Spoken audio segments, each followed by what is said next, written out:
الحمد لله رب العالمين حمدا كثيرا طيبا مباركا فيه أشهد أن لا إله إلا الله وحده لا شريك له وأشهد أن محمدا عبده ورسوله الكريم اللهم صل وسلم على نبينا المصطفى محمد وعلى آله وأصحابه أجمعين أما بعد رب اشرح لي صدري ويسر لي أمري واحلل عقدة من لساني يفقهوا قولي. Segala puji bagi Allah, kemudian salawat dan salam kepada Rasulullah, pada keluarga dan saudara sahabat-sahabatnya. Bapak Ibu jamaah salat maghrib dan Isya yang Allah muliakan insyaallah. Mudah-mudahan mulia di dunia, mulia di akhirat. Kita kembali kepada pembahasan tentang fadilah beriman kepada malaikat Allah Subhanahu wa taala. Dan yang terakhir yang sudah kita bahas yaitu di antara fadilah beriman kepada malaikat, kita hendaknya bersyukur atau memunculkan rasa syukur karena Allah telah menjadikan di antara malaikat ditugaskan untuk menjaga fisik manusia. Dan kita sudah jelaskan melalui dalil-dalil bahwa Allah menyuruh malaikat menjaga dari alam rahim. Lalu kemudian malaikat disuruh Allah, ditugaskan Allah menjaga kita dari kecelakaan pada tubuh. Makanya kadang-kadang kita bisa menghindar dari musibah pada badan karena dorongan dari malaikat. Kita sudah bacakan hadis bahwa malaikat kadang-kadang mengatakan kepada kita, jangan ke situ, di situ berbahaya, atau minggirlah. Begitu. Jadi yang malaikat tidak bisa jaga adalah sesuatu yang telah Allah takdirkan. Itu yang malaikat tidak bisa menepis. Tapi kalau Allah tidak menakdirkan kita menjadi celaka, maka malaikat selalu menjaga fisik kita. Dan itu salah satu kemuliaan bagi hamba Allah yang dijaga oleh malaikat. Baik, kita lanjut ada fadilah berikutnya, yaitu dengan beriman pada malaikat maka memunculkan rasa syukur kepada Allah karena di antara malaikat Allah telah tugaskan agar membimbing manusia kepada kebaikan. Jadi di antara salah satu suruhan Allah pada malaikat yaitu malaikat ditugaskan untuk mengajak hamba berbuat baik. Dan ini membuat kita semakin bersyukur kepada Allah. Kita ini setelah dicipta lalu ditugaskan untuk dijaga tubuh kita kepada malaikat, lalu bahkan ditugaskan malaikat untuk membimbing agar kita tidak jatuh ke dalam keburukan. Dan ini berdasarkan beberapa dalil yang kita dapatkan dari Al-Quran dan hadis-hadis Nabi sallallahu alaihi wasallam. Yang pertama, kita ini ada qarin. Qarin itu pendamping, penjaga. Dan qarin ada yang dari golongan malaikat, ada yang dari golongan syaitan. Jadi kita ini selalu didampingi oleh malaikat dan syaitan. Dalam hadis riwayat Muslim, Ahmad dari Abdullah bin Mas'ud dengan derajat yang sahih. Abdullah bin Mas'ud berkata, qala Rasulullah sallallahu alaihi wasallam, ma minkum min ahadin illa waqad wukila bihi qarinuhu minal jinni wa qarinuhu minal malaikah. Kata Rasulullah, setiap kita, setiap hamba itu selalu didampingi oleh dua qarin, yaitu ada qarin dari golongan jin dan ada qarin dari golongan malaikat. Semua, kata Rasulullah. Qalu, para sahabat ketika mendengarkan ini lalu kemudian mereka bertanya, wa iyyaka ya Rasulullah, apakah engkau juga begitu ya Rasulullah? Apakah engkau pun di sampingmu selalu ada malaikat dan selalu ada jin? Apa jawaban Nabi? Qala wa iyaya, begitu juga aku, kata Rasulullah. Jadi Rasulullah pun ada qarin dari malaikat dan jin. Illa, kecuali annallaha a'ani alaihi fa aslama fala ya'muruni illa bi khair. Tetapi beda aku dengan kalian, kata Rasulullah, jin yang mendampingiku dengan izin Allah sudah masuk Islam dan dia tidak menyuruhku kecuali berbuat baik. Jadi jin yang ada pada Rasulullah ditundukkan kepada Rasulullah sehingga dia masuk Islam dan dia tidak membisikkan kejahatan pada Nabi. Kalau jin yang ada di samping kita, sampai jinnya pun bingung, kita lebih jin daripada jin. Ada orang jahat, Pak, Masya Allah, lebih jin daripada jin. Maksiatnya banyak sekali. Mungkin jin saja enggak melakukan itu. Jadi jinnya yang bingung, ini qarinnya yang mana ini? Sampai segitu ada manusia yang bermaksiat. Jadi ini menjadi dalil pertama bahawa kita ini selalu ada pendamping. Kemudian apa yang terjadi pada kedua pendamping kita? Ini semua kita ada. Ada perbedaan yang menyolok di antara kedua pendamping ini, yaitu yang berasal dari golongan malaikat yang ditugaskan mendampingi kita, dia selalu mengajak, mendorong, menasihati pada kebaikan. Sedangkan dari golongan jin selalu mengajak untuk berbuat kemungkaran. Jadi ini makanya ada tarik ulur dalam hati kita. Kadang-kadang kita ketika ingin melakukan sesuatu, terdengar bisikan bersitan di hati, jangan nanti masuk neraka, jangan, pikir-pikir dulu, kalau kamu bunuh orang nanti resikonya besar. Kan ada itu terduduk, kita mikir, itu sedang dibisikkan oleh malaikat. Jadi bukan gerakan hati dengan sendirinya, itu dibisikkan oleh malaikat.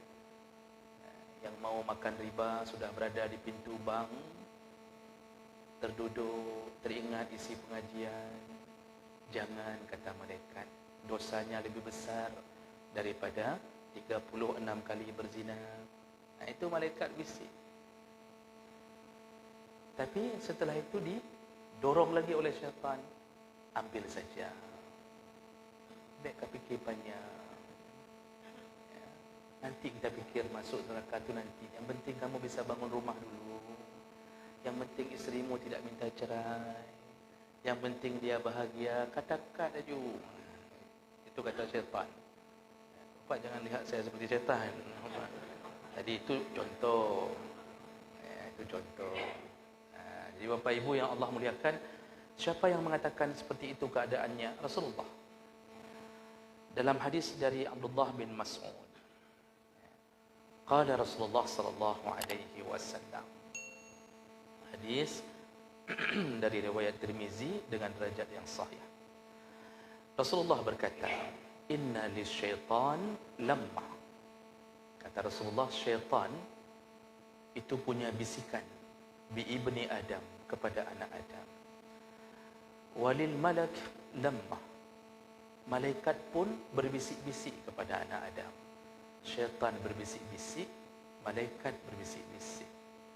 Bisikan syaitan, apa yang dia lakukan? Rasulullah menyambung, fa amma lammatus syaitan, bisikan syaitan itu bentuknya adalah fa'i'adun bisyarr wa takzib bil haq. Syaitan itu kalau berbisik di hatimu, dia selalu mendorongmu untuk berbuat syar, berbuat jahat.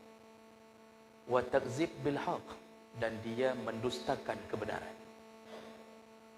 Ini level-level orang enggak kesurupan pun itu sering dapat bisikan itu. Sering dapat bisikan itu. Jadi kita diajak-ajak berbuat jahat. Makanya kadang-kadang kita ini enggak bisa lepas daripada keinginan berbuat jahat. Muncul sendiri. Muncul sendiri. Terutama kita yang kadang-kadang terjebak pada situasi yang kadang-kadang disuruh pilih. Sogok atau tidak? Sogok tidak. Kalau enggak sogok, anak kita ini kesempatan terakhir. Kalau nyogok, dosa. Tidak sogok, rugi. Mungkin dia enggak dapat kerja. Kita bermusyawarah sama isteri. Kiban, kayak mana ni? Kita jual sawah. Ini sudah sampai pada level panitia minta uang rokok. Rokoknya 10,000 selop. Jadi kata panitia, anak bapa kemungkinan lulus. Tapi ya kami lihat keadaan. Tergantung. Mintanya 40 juta. Kita musyawarah sama isteri. Disitulah bisikan-bisikan itu datang. Apalagi kalau isteri kita memang turunan syaitan. Langsung dia nyaut, udah. Mau saya pikir panjang bang. Ini kesempatan kita terakhir. Kalau dia enggak lulus di situ, nanti waktu tua kita enggak ada yang kasih makan. Akhirnya disetujui. Jual sawah, nyogok. Supaya bisa lulus di kedokteran. Supaya bisa lulus, masuk ke instansi tertentu. Begitu keadaan kita. Dan itu banyak. Banyak.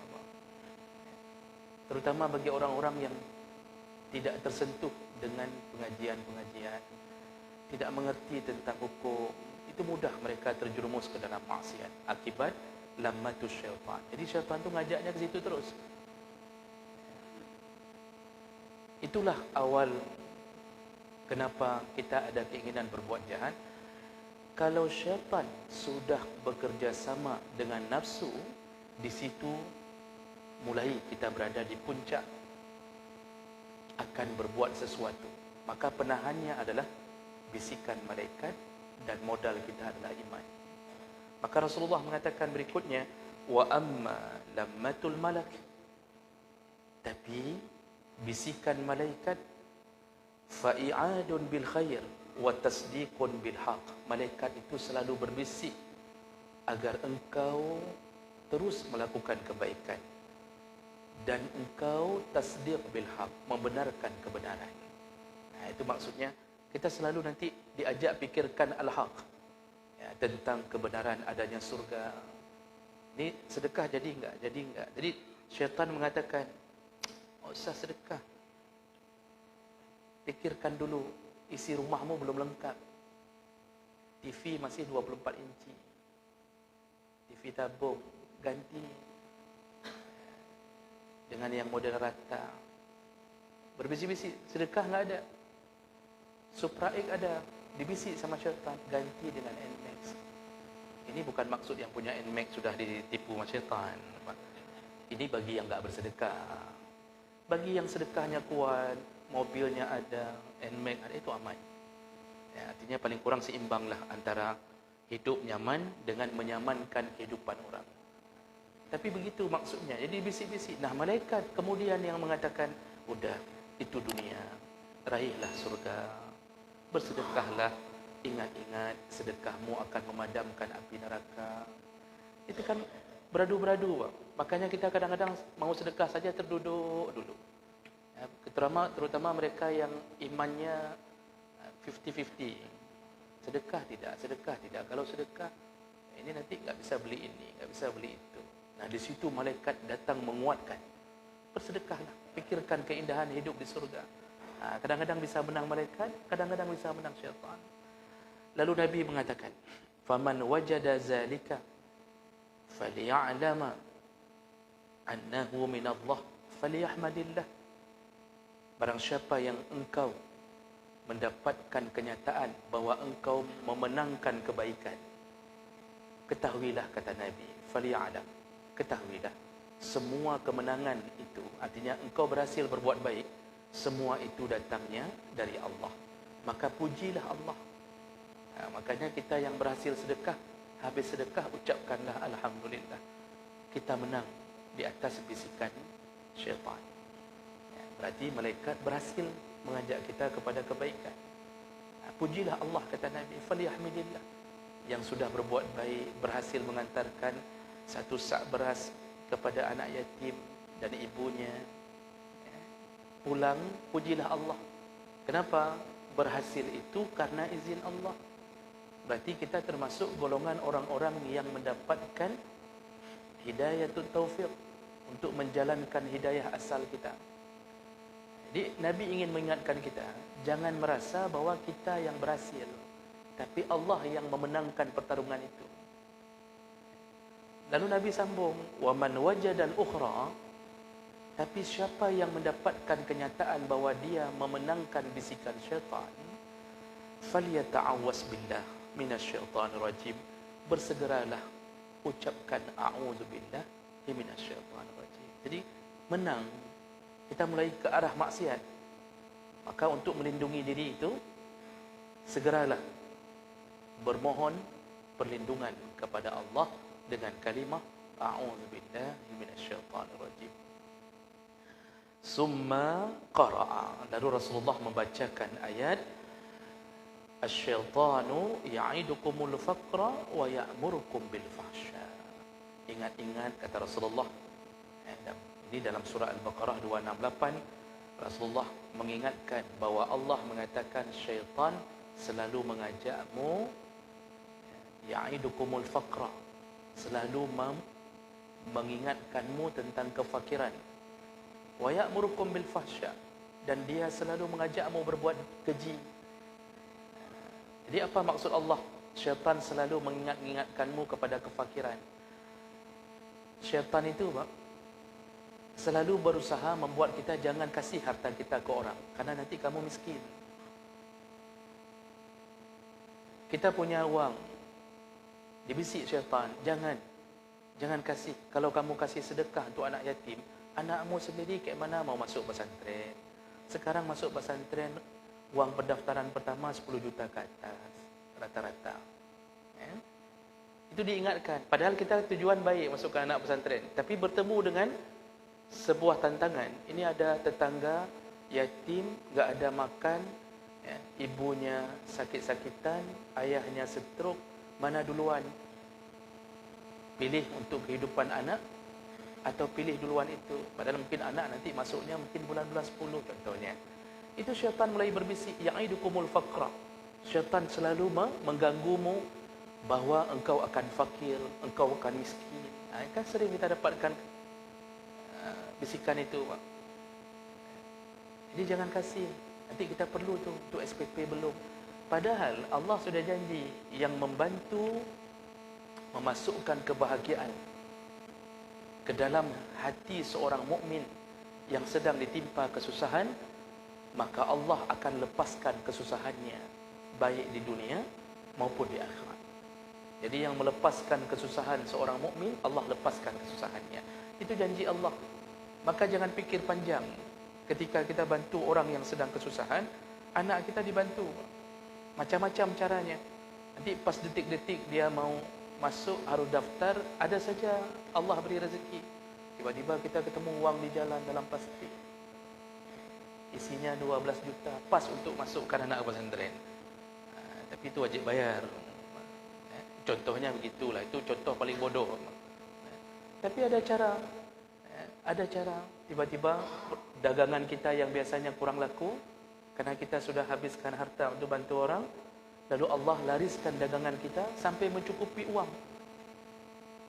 Itu semua janji Allah. Nabi mengatakan, wa kana Allahu fi aunil 'abdi ma kana al-'abdu fi auni akhi. Allah senantiasa menolong seorang hamba ketika hamba itu senantiasa menolong hamba yang lain. Itu janji, itu janji. Maka tidak ada orang yang hari ini menolong orang lalu dia miskin gara-gara menolong orang, tidak ada. Pasti ditolong Allah. Dan inilah bentuk bisikan-bisikan syaitan.